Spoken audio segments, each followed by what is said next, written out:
Amy, a spoken word poet, recently had an abortion, and it was no easy task. The divorced mother of a 3-year-old said she barely had time to think once she realized she was pregnant, because she is in Texas. In September, the state enacted the most restrictive abortion law in the U.S. Amy, who declined to give her last name, knew she had just days to do it all. Make her decision, find a place to get an abortion, and then go through with it. I don't even think I had gotten the results from the pregnancy test. I was already Googling where to get an abortion in Texas just so that I could have the option. Amy's experience in Texas may soon become reality for more women in the U.S. if the Supreme Court allows states to decide how to regulate abortion. Such a decision would overturn a 1973 ruling in which the court said pregnant women have a constitutional protection to have an abortion without excessive government restriction. Oklahoma last week enacted a law modeled on Texas rules, prohibiting abortion once a fetal heartbeat is detected, which is around 6 weeks of pregnancy for most women.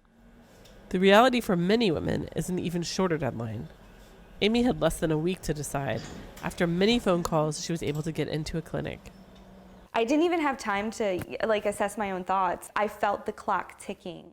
But for anti-abortion activists, this type of time constraint is a big step in the right direction.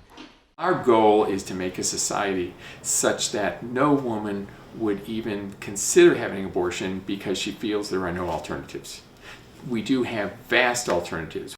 Instead of seeking an abortion, Poyman wants pregnant women to visit Texas's nearly 200 crisis pregnancy centers, like this one.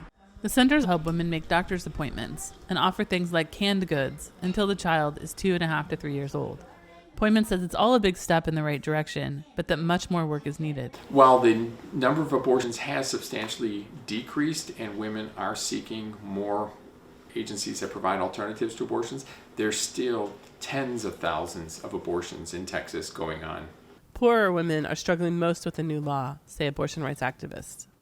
Once they find out and are informed that Texas law prevents them from accessing an abortion right here as they're sitting already in our health center, it's too much. The barriers are too great. Each month between September and December of last year, a University of Texas study says 1,400 women went out of state for an abortion. Women are going to get abortions.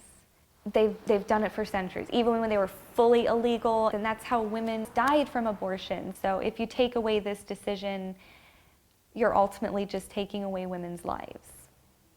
Those who oppose abortion say abortions take human lives too. It is a difficult debate, no matter the perspective, that is now at the forefront of much campaigning for congressional and gubernatorial elections as Americans await the Supreme Court decision.